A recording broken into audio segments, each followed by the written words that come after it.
Hello everyone, in this video lecture of digital electronics, I am going to discuss how we can design primitive state diagram and primitive state table for asynchronous sequential circuit. ठीक है, तो I have taken an example for this. Question के statement क्या है? Design a primitive state diagram and state table for a circuit with two inputs x1 and x2 and one output z.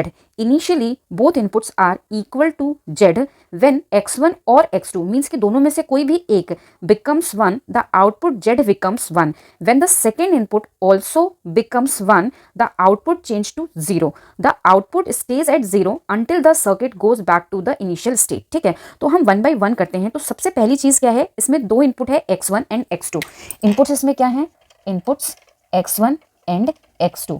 Output इसमें एक ही है, that is z. ठीक है, अब either x1 और x2 इसमें से कोई भी, ठीक है, अपनी वैल्यू को 0 से 1 जाता है तो z की वैल्यू क्या होती है? 0 to 1. ठीक है, नाउ अगर इनमें से कोई एक 1 गया, 0 से 1 गया, तो z की वैल्यू 0 to 1. और अगर दोनों ही 1 हो जाते हैं, मींस अगर x1 1 हुआ था तो ऑब्वियसली अब x2 1 होगा, और x1 मींस कि अगर दोनों ही 1 हो जाते हैं तो z की वैल्यू क्या होती है? 1 से पहुंच जाती है 0 पर, और ये तब तक रहती है जबकि x1 x2 की वैल्यू 0 0 नहीं हो जाती. ठीक है, इनिशियल नहीं हो जाती. क्लियर है? और इनिशियली भी हमें उन्हें क्या लेना है? 0. तो दिस इज द स्टेटमेंट.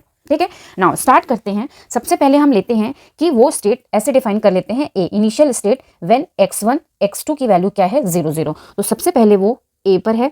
ठीक है, इनपुट हमने कोई भी इनपुट में चेंज नहीं किया तो ये अपनी ही स्टेट पर रहेगा, और x1 x2 की वैल्यू 0 0 है और आउटपुट पर 0 आएगा. ठीक है, नाउ हम दूसरा केस लेते हैं कि हमने क्या किया कि x1 x2 की वैल्यू को चेंज किया, मींस कि 0 1 कर दिया. x2 को क्या किया? 0 से 1 कर दिया. तो इसको हमने लिया क्या? State B. ठीक है, 0 से 1. ठीक है, वैल्यू चेंज हुई ना x2 की, तो आउटपुट क्या हो जाएगी? 1. ठीक है, और अगर अब b पर है और b पर ही रहता है, ये अपनी ही स्टेट पर, तो कोई चेंज नहीं आएगा, मींस 0 1 पर हमें 1 ही मिलेगा, अपनी ही स्टेट पर है. क्यों? बट अगर b से वापस a पे जाता है, ठीक है, अपनी स्टेट को चेंज कर रहा है ना, x1 या x2 की वैल्यू को चेंज कर रहा है, तो ये क्या हो जाएगा? यहाँ पर 0 0 और आउटपुट पर क्या आएगा? 0. ठीक है, 0 1 से 0 0 हुआ और आउटपुट 1 से 0 हो गया. ठीक, नाउ अब 0 0 पर है, अब इसने x1 ने अपनी वैल्यू को चेंज किया, मींस c हमने ले लिया 1 0 को, तो यहां हमने लिखा c. यहां से ये गया, यहां पर x1 की वैल्यू 1 हो गई और x2 अपनी ही वैल्यू पे रहा, तो भी आउटपुट 0 से क्या हो जाएगा? 1. ठीक है, और अगर ये अपनी ही स्टेट से अपनी स्टेट पे गया तो देयर इज नो चेंज. अब ये वापस a पर गया तो उस केस में क्या होगा? 0 0 और आउटपुट 0. ठीक है, तो ये अभी हमारी पहली स्टेटमेंट हुई. Now next statement, when the second input also become 1, the output change to 0. ठीक है, अब यहाँ पे 0 1 था, सेकंड इनपुट इसकी क्या है? x1, मींस कि अब हम यहाँ पर एक स्टेट लेंगे d. ठीक है, हमने लिया d में वैल्यू क्या हो जाएगी? 1 1.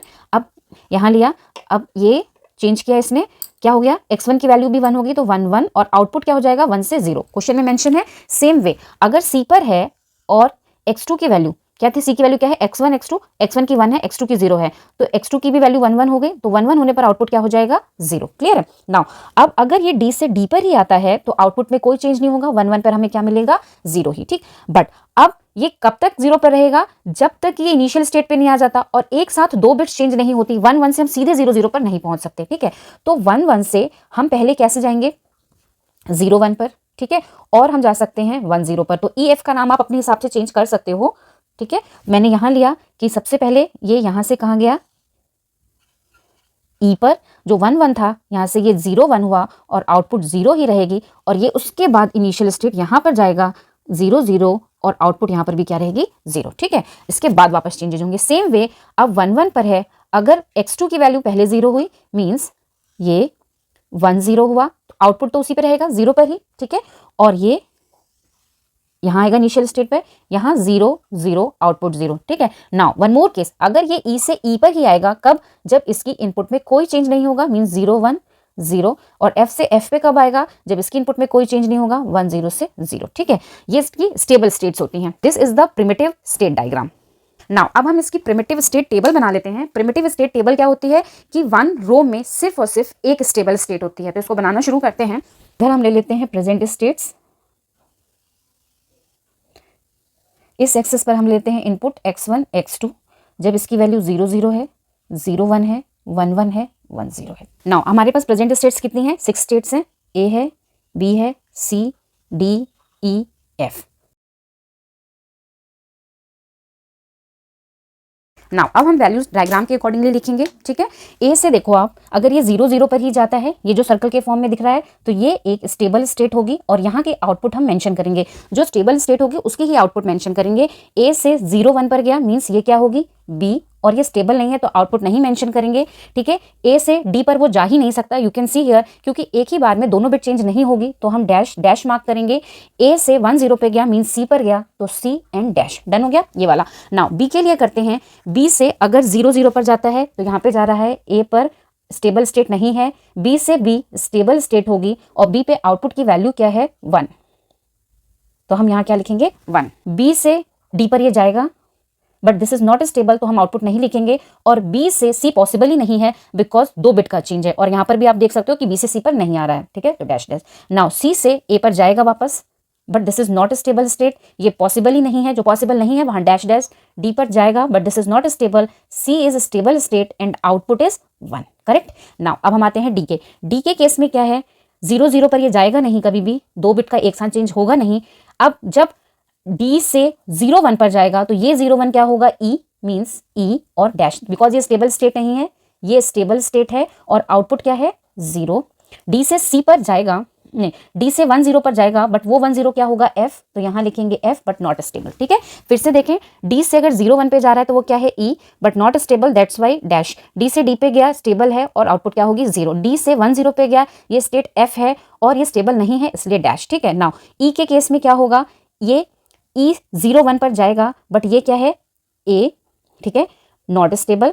ई से ई 0 1 है ना, तो ये क्या होगा, स्टेबल होगा और यहाँ पर आउटपुट क्या है, 0 है, ठीक है। नाउ यहाँ से ई से डी पर जाएगा but this is not stable, ठीक है, ये आपकी स्टेबल नहीं है तो हम यहाँ शो भी नहीं करेंगे, ठीक है। ये जा सकता है तो यहाँ पर ऐसे दिखा सकते हो और यहाँ से भी ऐसे दिखा सकते हो क्योंकि पॉसिबिलिटी तो है ही, ठीक है। अब ई से ये एफ पे नहीं जाएगा तो ये डैश कॉमा डैश, ठीक। सेम वे यहाँ पर एफ से जब हम बनाएंगे तो एफ से 0 0 पर ये जा सकता है but this is not stable. F से ई पर कभी भी नहीं जाएगा बिकॉज दोनों ही 2 बिट का डिफरेंस है, आप ये देखो अलग अलग हैं। डी पर जाएगा बट स्टेबल नहीं है। नाउ ये इसका स्टेबल स्टेट है और इसकी आउटपुट यहाँ पर क्या है, 0, ठीक है। नाउ अगर इस क्वेश्चन में जो मैंने यहाँ पे पूछा उसमें सिर्फ इतना ही पूछा था, primitive state diagram and primitive table, तो दैट्स इट। प्लीज रिमेंबर कि प्रिमिटिव स्टेट टेबल में सिर्फ और सिर्फ 1 स्टेबल स्टेट होती है इन अ रो, और जो स्टेबल स्टेट होती है हम उसकी ही आउटपुट को शो करते हैं, ठीक है। क्वेश्चन में फर्दर मेंशन हो कि implement this asynchronous sequential circuit using D flip flop, तो कैसे करेंगे, तो पहला क्या था कि हमने प्रिमिटिव डायग्राम बनाया according to the statement, then हमने प्रिमिटिव टेबल बनाई according to the diagram. Now अब हम क्या करेंगे, प्रिमिटिव टेबल को रिड्यूस करेंगे, देन उसकी स्टेट असाइनमेंट करेंगे, फिर बाइनरी वैल्यूज देंगे, इक्वेशन फाइंड आउट करेंगे और सर्किट डायग्राम ड्रॉ करेंगे। तो मैं वो भी इसमें करके बता देती हूँ। अगर अब देखो इसको रिड्यूस करना हो तो स्टार्टिंग के ये रो देखो आप, A B B B D D D. अब यहाँ पे अगर नीचे के 3 देखो तो इनमें ई है और एफ डिफरेंट है, तो हम ये 3 को एक साथ और ये 3 को एक साथ मर्ज करेंगे।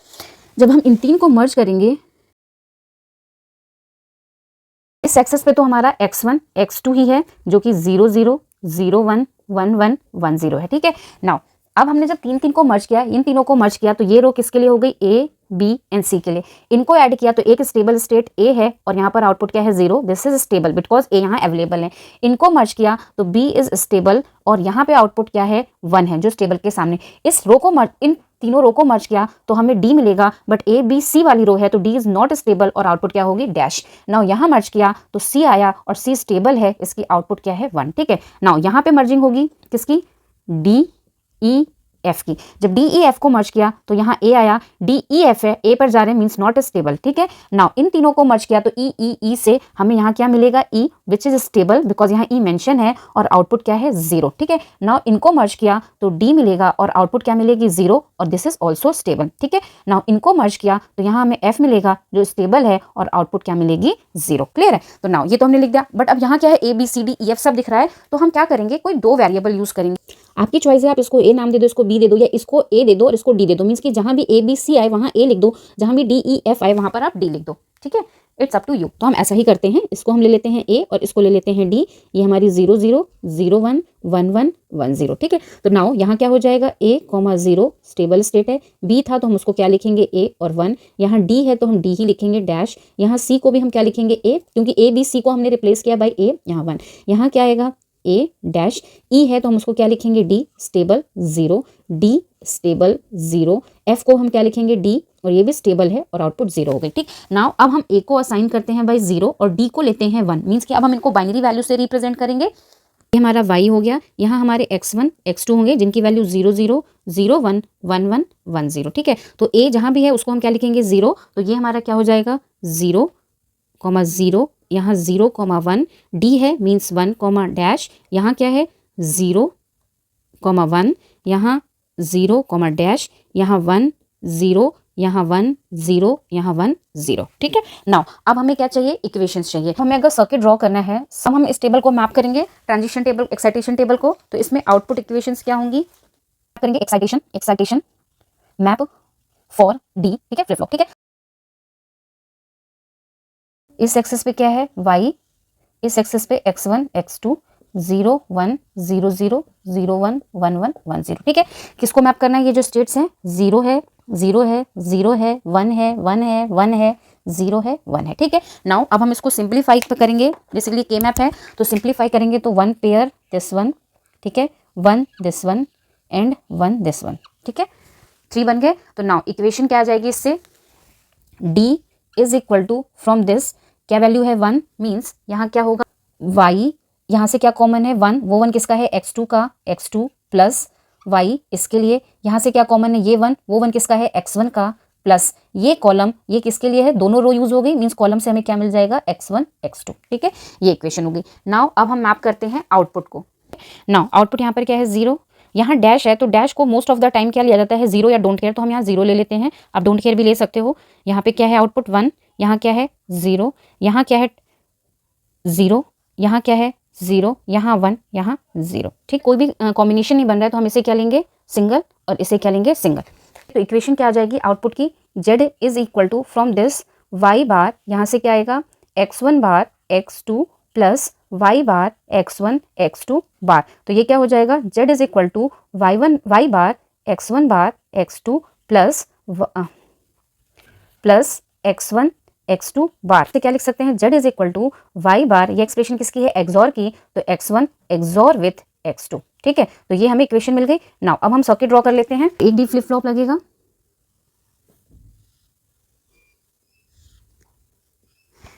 जो आउटपुट Q है दैट इज बेसिकली y और Q बार जो है दैट इज y बार। ठीक है, नाउ कितने टर्म है 1 2 3, क्लियर है, 3 टर्म्स हैं यहाँ पर, तो हमने लिए सबसे पहले 1 2 3 प्रोडक्ट टर्म, 3 एंड गेट, इन सबको हमने क्या किया एक साथ और किया और कनेक्ट किया विथ D। ठीक है, नाउ यहाँ पर क्या है फर्स्ट टर्म क्या है y x1, ये हमने लिया y, यहाँ अप्लाई किया और इसके साथ अप्लाई किया x1 को। ठीक है, फिर क्या है y x2, तो ये जो y वाली लाइन थी फीडबैक वाली, इसको ही हमने कनेक्ट किया विद दिस और यहाँ पर अप्लाई किया सेकेंड इनपुट x2। ठीक है, नाउ x1 x2 है तो ये आ गया x2 और ये आ गया x1। ठीक है, ये हो गया। नाउ आउटपुट z के लिए क्या है x1 एक्सॉर विथ x2 और फिर उसको एंड किया है विथ y बार, मीन्स सबसे पहले तो हमें क्या चाहिए एक एक्सॉर गेट।